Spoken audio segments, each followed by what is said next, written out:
The NBA GM survey is here for this year. What do GMs think of the Pacers, and what do they also notably not think of the Pacers? Plus, Pacers Cavs tonight and a brewing battle on the bench I am very interested in. All coming today on the Locked On Pacers podcast.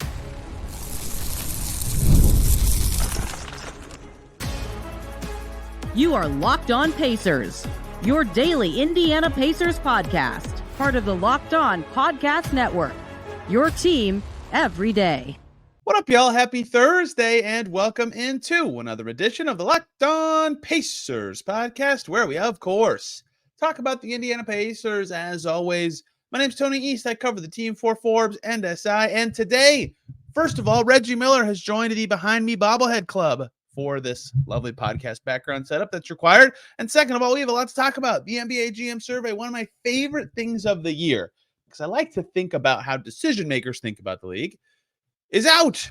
Some Pacers inclusions, most of them expected, some not, and some omissions that made my eyebrows raise. We'll talk about that. We'll also talk about Pacers Cavs tonight, what will be noteworthy to watch for in the Pacers' second preseason game, and then some chatter from me about the Pacers bench, and particularly a brewing battle adjacent thing, whatever you want to call it, between Jarace Walker and Ben Sheppard that I want to discuss who should and should not be playing, how much, all sorts of stuff like that. Let's begin with the GM survey. What particularly interests me about this all the time is how other teams think about what the Pacers do, or what really every team does. And sometimes I think the answers feel too short-sighted, which is interesting. Sometimes I think they feel too far-sighted in a way that's really interesting. And most of them get it right on the head. It's their job to constantly be thinking about these sorts of things. You know, you'd expect the Pacers to be, irrelevant in some ways. The GMs always rank the conferences. Pacers were 7th in the East. I've said I think they'll be a little better than that. But I get it. You know, they had 14% of the GMs putting them in the top 7 or 8. 17% was the Orlando Magic's number, right? So they're right there in that same kind of tier. But most of their votes for the top 4, all of their votes for the top 4 came in exactly 4th, whereas every other team above them in the top 6 got votes for much higher than that. So it's clear that doesn't surprise me. That's been kind of the consensus thought about this team going into the season. I, again, think they're going to win close to 48-50 and be a little bit above that. But that is not really the parts that I find the most interesting. In fact, the omissions part is what I find the most interesting. But let's first run through some of where the Pacers players landed. Some of this you'll say, yep. This one falls in both categories. Which player is most likely to have a breakout season in 2024-25? Andrew Nembhard on the list in the others receiving votes category. Okay, that makes sense to me. I am very surprised Ben Mathurin didn't get some votes here for the same reasons, right? Third year is typically a big year for players. Third-year guard on a team that will need 2, maybe 3 guards to routinely play well to win. Everybody voted for was in their first 4 seasons, right, in this entire category. I think LaMelo Ball might be in his 5th year, but he has had a funky career, so I get it. But I thought Mathurin would be a very frequent and common answer to this. Not that they'll predict it for him, but just that he seems like a very natural fit for people who are into his game. He did not get anything. But Andrew Nembhard on there, that is someone I would have considered voting for if I were in charge of this list. Another one that stood out to me as pretty interesting was which rookie was the biggest steal at where he was selected in the draft. Johnny Furphy finished first in this, tied for first with a bunch of other guys. But he got 10% of the votes. Now, the one that made this one stood out to me because the other 5 players were all first-round picks. And 4 of those 5 went in the top 17. 3 of them were in the lottery, but Dalton Knecht was one of them. He went 17. That's just outside the lottery, right? So those ones I get more because there's basically half the league, if not more, that did not have a chance to take those players. And so their opinion can be, yeah, I think that guy should have gone higher, but we didn't have a chance to get him. Terrence Shannon was the other one, the non-lottery first-round pick, and he had off-court stuff going on. So his pre-draft process was super bizarre. And so I understand why he got down to 27. Furphy went 35 with a pretty typical pre-draft process, agent angling, all that kind of stuff. Every team could have picked him. And then he went 35 and they're all like, oh, that's a great steal. I'm like, wait, you guys made it possible that this steal could happen. I thought that was really interesting. Really interesting that he landed there. we'll see how he actually looks and shakes out. And now they have the benefit of like summer league in hindsight and seeing the team he fits on. But I'll be fascinated to see if they're right. I thought that was a really interesting inclusion and what they're kind of revealing about themselves and how that process goes. Which active player will make the best head coach someday? You'll never guess this. TJ McConnell made the list again. He's always on this. He's always like somewhere between third and fifth. The same usual cast of characters, the Mike Conleys of the world, sneak in and do well, very well in this category. And once again, McConnell is there. Which active player is the best passer? Tyrese Haliburton, fifth, 3% of the votes. Obviously, a tremendous group of guys. Haliburton was third in best passer with 10% of the votes. Luka and Jokic ahead of him. He was fifth in best basketball IQ with 3% of the votes. So among the best considered setup men, offensive engines, passers there. No surprises, no omissions that really stood out to me in that way. And then continuing on the individuals, Rick Carlisle counts as an individual. He got fourth with 7% of the votes from GMs, which doing some rounding is 3 or 4, on best in-game adjustments. And he dominated runs the best offense category. Pacers were second in offense last year behind the Celtics, but the talent level difference certainly makes many think the Pacers coaching staff has the best system and runs the best offense. Carlisle, 47%, 14, I believe is what that would be in terms of the votes from GMs, unless more or less than 30 voted. Dominated that category. They were second in offense last year. We'll get to some team stuff about the Pacers offense later, but that is what Rick Carlisle has thought of for forever, right? Or at least since his title run, as he's kind of adapted as a coach. Really good offensive mind, really good tactician, was not on the defense answer, right? Like that's who he is as a coach at this point, or at least what he has been recently, and that's where he landed. Nothing surprising in that way. Everything else was team-based. We'll talk about that in a second. Let's get to some omissions that at least made me eyebrow raise, right? Like I already talked about with the breakout year question. Best point guard was interesting to me. Not because I think Haliburton should get a vote, honestly. I'm not that sounds like I'm hating, but that's a really good position. Luka won. Okay, he got votes at 4 different positions. Shea was second. He got votes at 2 different positions. Steph third, Jalen Brunson fourth. You could probably argue that Haliburton was better than Steph last year, although he got hurt and wasn't as good down the stretch. But the other 3 all make sense, and they all finished better than him on all NBA teams.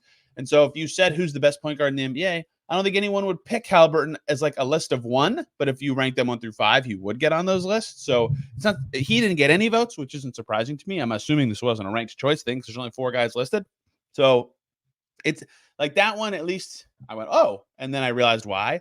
So he's there. He's in that group just behind the top right now. And guess what? If Tyrese Haliburton is who I think he is and who he's talked about being, that'll be motivating for him in some ways. Pacers were not on any of the best position spots otherwise, which makes sense. And I'm, to be clear, not saying Haliburton should have gotten votes in this category. Just made me perk up and think it was interesting. Surprise, surprise, the Pacers, with no offseason resources, did not get any votes in the positive or negative categories of best offseason or any stuff like that. Most surprising move. No free agent votes, good or bad. Last year, and in fact, a lot of times in past years with their very different changing teams in their rebuild, they landed on that one. There was a best leader question on this, and maybe this is just recent ascents from Siakam. Maybe this is just that the Pacers have a power dynamic that involves a couple guys really being leaders, different guys at different times, but I did smile. James Johnson should get something here, but James Johnson, Siakam, McConnell, Turner, Haliburton all really use their voice at different times for this Pacers team very effectively. None of them making it onto that ballot, which I guess makes sense. They're like 1/5 of the air quotes leader. Not that that is necessarily like a required role that someone has to fill, but James Johnson should be considered GMs. There's a reason that the Pacers have signed him to like 9 contracts in the last 18 months or something like that. Let's do the team ones that they made it on as well to close this out. 3 categories here. One would be team that's most fun to watch. Pacers dominated 37% of the votes. GMs like watching teams that 1, score a lot of points, and 2, run creative strategies that they can think about applying to their teams. And hey, look, the Indiana Pacers do both of those things. Second team category for the Pacers, who will have the most efficient offense this season? Pacers finished second, 20% of the votes, 1/5 of them. That's 6, assuming it's 30 votes because there's 30 teams. Only the Celtics were ahead of them. Guess what? The Celtics had the best offense last year, and the Pacers were second. But in the playoffs, The Pacers were first and the Celtics were second. We'll see what holds this season. No sway for me from one preseason game. And the final question, which team's level of success is the toughest to predict? The Pacers are in the receiving votes category, which I'd assume based on how many people voted would mean one person voted for them, maybe two. I get that sentiment. I really do. I think that it's kind of clear what general range they should be in, health permitting, of course. Every team could get drastically injured and miss people's expectations. But I'm surprised that anyone thought they would be the toughest team to predict because they have so much continuity. It's almost the exact same team, right? So I think that answer and that thinking is kind of based on the conference finals run last year, and that their range of outcomes in the postseason really last year didn't match what many felt like their talent level was. In fact, it seems like what many feel like their talent level is based on the predictions that GMs gave them to finish in the East. But I don't think their level of success should be particularly hard to predict, even though I do understand that the Pacers have a high ceiling and potentially kind of like slightly above average, mediumly above average floor. But that still seems fairly easy to predict, that sort of range, especially with the amount of continuity that they have. Love the GM survey. Even the non-Pacers-y stuff that I don't talk about on the show is very interesting to me. And if you're into this kind of stuff, or at least thinking, hey, what do NBA decision makers think? You should check it out. John Schumann writes it every year for the NBA.com, and it's wonderful. 50 questions. I didn't even touch on all of them. Let's talk about a brewing bench battle. I'm not even sure this is the right way to describe it, but Jarace Walker and Ben Sheppard are intriguing me in a way that is worth discussing with you in just a moment. Before we talk about that, I want to talk about the lovely folks over at Gametime, the best way to get tickets to the events near you, sports, music, theater, comedy, whatever it is. Gametime is the way to get it. If you love going to live events, you've got to use Gametime. No matter what, help you make memories and help you get into those events with Gametime, who have so many features that I particularly love. I used it in New York to go watch the Liberty play the Wings last year, and it was perfect. The view from your seat feature, spot on, super deals. They have their lowest price guarantee, which made me feel nice and cozy, because if you find tickets elsewhere for cheaper in the same section in a row for less, you get credit at 110% of the difference. They have an event cancellation protection policy. They have job loss protection.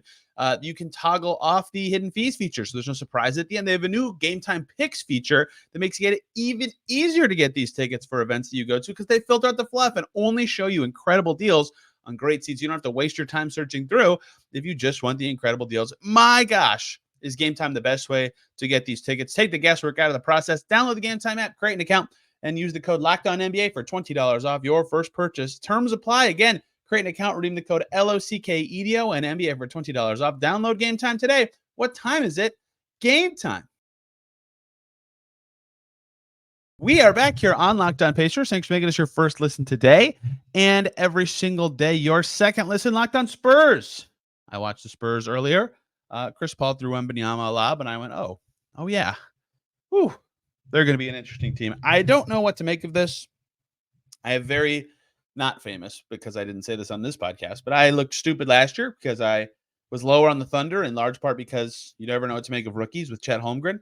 And in some ways, I feel similarly this year. I'm like, man, people are really ahead on Wembanyama, even though I think he might be the best player in the league in a few years. But I watched one Spurs preseason game, and I'm like, maybe they're going to be pretty good. Also, Locked On Warriors, because Buddy Hield, ex-Pacer, went nuts in his preseason debut for Golden State. Okay, let's rock with the thing I've been tossing around in my brain. And the preseason's first game only reinforced this. And this is a Pacers bench-related topic, right? So, TJ McConnell, he's going to play, right? Locked in. Backup guard right there. A backup center will most likely play. We've heard from Rick Carlisle saying Isaiah Jackson's a backup center. Let's pen in him there, or just some backup center. It doesn't necessarily matter who it is. So there's three spots in the middle now. Obi Toppin's going to play. He was in the playoff rotation last year. He's a good player. He's done a lot in the preseason to show that, hey, he's still a good player, right? That was last year's playoff rotation. The starting five for the Pacers, as we all know it to be, plus McConnell, Toppin, and occasionally another big man. And then Ben Sheppard. But Ben Mathurin was not available last year. And Jarace Walker is now sneaking into the mix. So the playoff rotation last year included Sheppard. So part of me wants to say, oh yeah, I had Ben Sheppard in as a pen guy. And Mathurin should be playing because he was good for the Pacers last year before he got hurt. And yet, the very first day of Pacers practice this year, we heard the blue team, the bench group, whatever you want to call it, was McConnell, okay, Mathurin, okay, got it, Toppin, yep, Isaiah Jackson, and Jarace Walker. Notably, no Ben Sheppard. And then since then, there's been injuries to Jackson or other guys have moved around in other sorts of ways, whatever.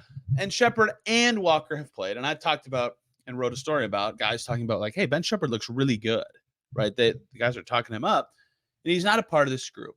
And so I have been wondering and thinking, and my prediction, by the way, before camp was that their bench five, if they went 10 deep all season, would be McConnell, Mathurin, Sheppard, Toppin, and Jackson fully healthy, with Walker having more chances to play if there's injuries, or if he just straight up earns it by being much better this year than he was last year. Let's talk about this Walker Sheppard thing, right? Operating on the assumption that that the other four bench players are very locked in and probably should be, with McConnell, Mathurin, Toppin, and Jackson. Who do you think right now should be the backup three, right? Because there's a couple of ways to kind of go down this path. If you want to say the Pacers should be maximizing their chance to win every single night this season, they're a contender or at least close to that level. That kind of team should be going for wins. Go. Get your best players out there. Shorten the rotation if you have to. Go for it. Then you're probably thinking the answer is Ben Sheppard. Because Ben Sheppard, one, can do important things. He can play defense. He can take threes. He didn't make them as much as the perception of him is, but I still think he's going to be a fine shooter. Right? 3-and-D wing. Valuable player. Doesn't make very many mistakes. And in the playoffs, he was valuable and serviceable as a rookie. That's hard to do. That's rare. That earns you lots of trust with your teammates and is meaningful for your whole career. If you are team Pacers, go for it every night. The answer is Ben Sheppard. If you're team Pacers, figure out your long-term ceiling. Then you're definitely probably thinking the answer should be Jarace Walker. Definitely, probably. That was a good English. You think the answer should be Jarace Walker, who they picked 8th last year in 2023 and has an immense ceiling. His past as an awesome defender in college, his past in high school playing like literally every position. The fact that he's played 4 and now playing 3 for the Pacers suggests that they want to find ways for him to play. They believe he can do multiple positions. He's huge. His in-theory skill set is really what the Pacers need, but that is an in-theory skill set, which is why the discussion about him playing is about development and his ceiling and all sorts of stuff like that. And so, look, for much of the season, there will be injuries or there will be ways for both of these guys to play. I might be doing some hand-wringing that does not matter. But I wonder what the Pacers think the answer to this question should be of who should play, Jarace Walker or Ben Sheppard. Because the subtle part of saying Jarace Walker should play to develop is then you're saying Ben Sheppard shouldn't play and also develop. They were in the same draft class. Now, one guy went in the lottery and is 4 years younger. Like their potential, the thought of potential and like the timing of contracts and value to a team is different, right? There's a reason young guys tend to go higher in the draft. But that kind of question has been rattling in my brain today about what the Pacers should do in the Sheppard Walker discussion. And are there any signals about this could be, right? Am I looking too much into like, hey, at one practice, one time, Jarace Walker was in the bench group and Ben Sheppard wasn't? Maybe I am. But we also said, let's look at the actions of the Pacers this summer. Let's ignore what everybody said. Let's ignore the basketball part of this for just a second. What happened in free agency? What happened in the offseason, right? If the Pacers offseason ends with Kendall Brown getting waived and everything else is the same, the Pacers would have done the following. Replaced Doug McDermott with Cole Swider, got younger with a similar skill set. Replaced replaced Jalen Smith with James Wiseman, got younger at the same position, filled that spot, and replaced Kendall Brown with Johnny Furphy. Got very small amount, but got younger at the same position, right? Younger. Two-way spots. Quentin Jackson's the same player. And then the other two would be replacing 2 rookies from last year with 2 rookies from this year. The age difference there is kind of strange. I haven't looked this up, but Wong and Sheway were both seniors. Newton and Freeman were both seniors. The same age, younger-ish, whatever. If you wanted to look at the Pacers offseason under that prism, you could say, yeah, they had minor changes, right? They have 13 guys back, and yet they got younger at every single change they made. And I say that to say, is it wrong to look at that and say, hey, they might still view this year as like a 95% wins and 5% development kind of year. And to be clear, development of young players is a never-ending goal for every team, even the best team in the league. The Celtics are trying to develop young guys. They just had a first-round pick. Maybe they have Lonnie Walker. Maybe they'll cut him. Who knows? Like they have young guys they want to grow and be better, both because they'd be good on a cheap contract and because you want to have good players in your team. That's why you develop your talent in-house. And so there is something to like, yeah, let's sign young players. But at the same time, if you're trying to win every game and maximize your odds of winning every single night, wouldn't your moves this summer as the Pacers have had like your 15th guy be some 33-year-old who has been rock solid for 5 straight years, and your back or your third string center is, name your player, same type of player, right? Some 29 to 33-year-old who's been rock solid before and is a vet, right?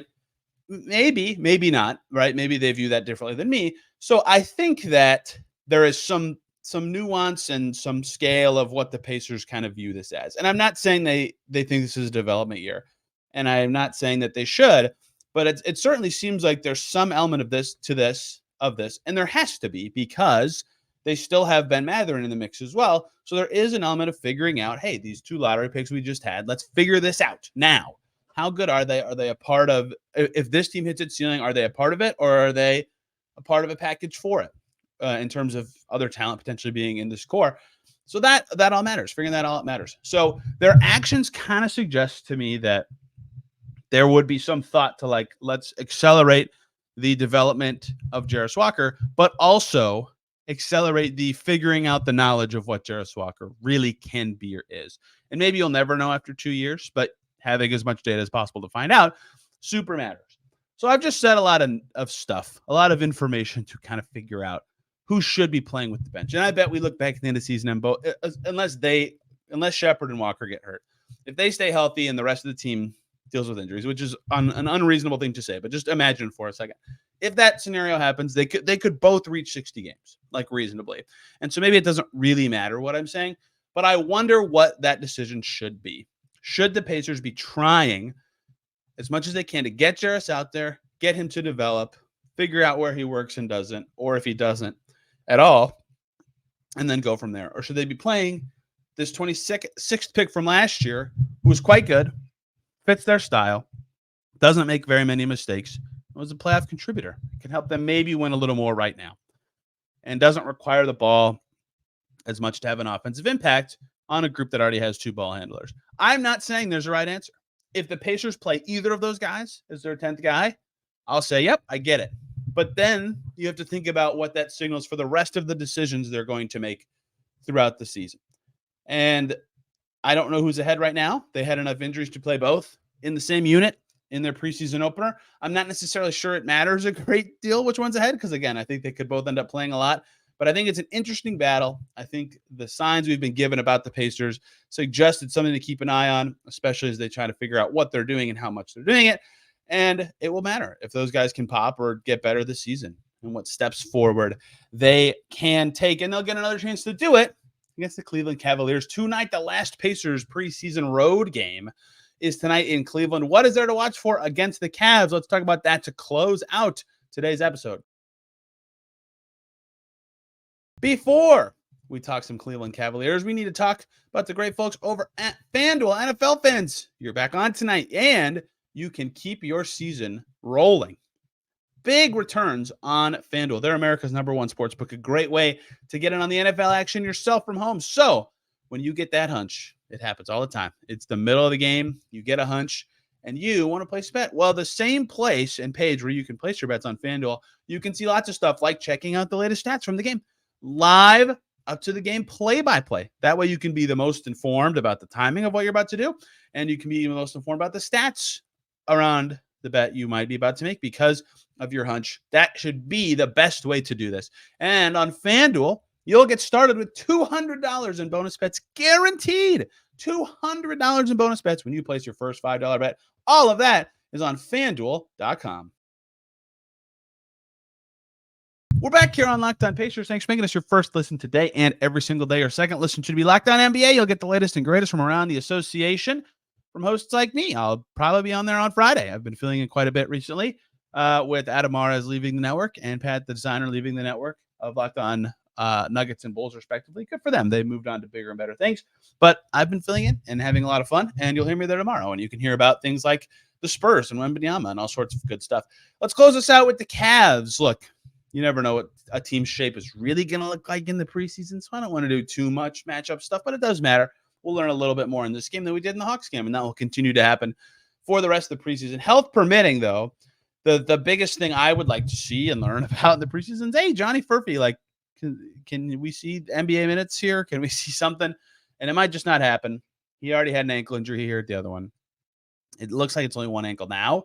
But I would like to see him play and see what he's able to do and how much he's able to contribute and what he's going to look like on an NBA floor. How does his movement from the corners he showed in college work? Can he actually do stuff around screens? Can he defend anybody at his current level? Right? He's still 19. I have no signs at all that this will be what he is this season or even for his whole career. But I want to see it. I want to see him play, especially to have a chance before the season starts would be meaningful. But just in general, the Cavs specifically, that's a team that gave the Pacers trouble last year, right? Can the Pacers handle this backcourt duo? Cavs are playing faster. That's something Kenny Atkinson came in to do. They're getting across half court faster. They're getting into their sets faster. They have quick guards. They have two of them. The Hawks have a really, really elite fast guard, and then another is a good player, but not the super initiator fast type. That is what they'll deal with today. And so maybe Max Strus is out, but they've been a fascinating matchup for the Pacers forever, where it's Nesmith and Nembhard on those two elite guards, and then Haliburton goes off and guards Max Strus or someone else, right? What does that look like tonight? Can Nesmith and Nembhard show more against them than they did, against the Hawks? I thought Nembhard defended Trae Young pretty well. The only good perimeter defender the Pacers had. What does he show against Mitchell or Garland or whoever he's on? And what does Nesmith do with opportunities to defend a guard instead of a bigger forward like he did against Atlanta? The Cavs have been a very, very interesting and tough matchup for the Pacers the last couple of years. It was 2-2 that series last year. Pacers won the two very early ones, and the Cavs won the two very late ones. Can anyone slow down Jarrett Allen? Last year, the Pacers had trouble with that. Who knows what centers will be available? And his kind of game is one that has given the Pacers fits, just like a flip it in around the basket, scoop up offensive rebounds kind of guy. Pacers, good litmus test for their rebounding. Get some against Jarrett Allen. Good player. They're going to have to do well against him. Big night for rebounding in general, right? How does that look? It was okay against the Hawks. Obviously not in a very crucial moment that won the Hawks the game, but the difference wasn't crazy there. The Hawks only took 3 more shots in the whole game. The Pacers had more turnovers. Like, the rebounding was not super crazy, but also not an awesome rebounding Hawks team. The Cavs have 2 bigs. It'll be a telling night for the Pacers in that way. A much better defender is going to be on Pascal Siakam in this game. Jalen Johnson's no slouch. Lots of Hawks players are no slouch who took on that matchup, but if it's Evan Mobley especially, it's much tougher, right? How does that shake up the balance of what we saw in that first game with Siakam handling a lot and Nembhard handling a lot? Those two's usage rates both approached 25. Haliburton's was at about 21. It's one game. I'm not going to read into it too much. It was just a general takeaway I had from the first preseason game with a better defender on Siakam. How does that switch things up? Maybe this is a game Haliburton gets a ton of touches with a crappy matchup. I don't know. Perhaps if Nembhard's being guarded by a guard who can't defend very well, he gets chances to initiate. But Siakam with a better defender, how does that kind of shake up what he does, how the Pacers approach attacking? That'll be interesting. And the Cavs are just generally faster now. What does that look like for this matchup? It's going to happen 4 times this season. And for the Pacers, who also like to play fast. Teams try to fight fire with them all the time. It does not work well for them most of the time, but we'll see in this one. Last thing that I'll be curious about is, will there be any mixing and matching? Right, we're getting a sense of the Pacers rotation just from their starters and bench groups, but that was exactly what we saw. And the first game was groups. Starting 5, you guys go. Bench 5, you guys go. That's how they handled it. Will there be any 3 starters, 2 bench guys groups, or vice versa in the second game, or will the Pacers merge into that a little slower? That would be another way of potentially telling, how they feel about Jarace and Ben Sheppard and who should be playing with who, what should be being watched out for rotationally. I'm looking forward to. And Haliburton reps is the last thing I have on the list. Not Cavs related specifically, like some of these points are, but I don't think I just watched the Puma video. Congrats to Tyrese Haliburton on his deal with Puma. His dad, John, is in the video. It's awesome. Tyrese, and what does he look like with the ball in this game, especially if he gets more chances, because it seems like he'll have an easier defensive matchup. We don't know what the Cavs are going to do or how they're going to line up, but on paper, it looks that way right now. What does he look like? Can he do little more, look a little different? I don't think he looked bad in Atlanta by any means, but a potential chance for him to kind of go, oh yeah, hey, by the way, guys, I'm really good. I was an All-NBA player last year, and I want to see that. I want to see what, in general, this kind of relates to my point earlier, but just the ratio and balance of the him, Siakam, Nembhard grouping. How does that look? What does that change? How does Haliburton continue to evolve throughout the preseason? I have a few questions about him, but I want to see him just take over a game before the regular season starts. That's all I got for you guys today. Hope you enjoyed hearing about GMs and about what rattles around in my brain with the bench and many more things. Tomorrow, hopefully a guest. I haven't reached out to anyone yet because I have been way too lazy, but to talk about the first 2 preseason games, some general thoughts from the first 2. Then next Monday, we'll keep it rolling on more season preview stuff, more game chatter, and the roster battle going on for the Pacers so far. I hope you guys enjoyed today's show. You can find me on Twitter at Tony R. East, and the show is there at Locked On Pacers. Back tomorrow talking more preseason hoops. Till then, everybody, have a wonderful day.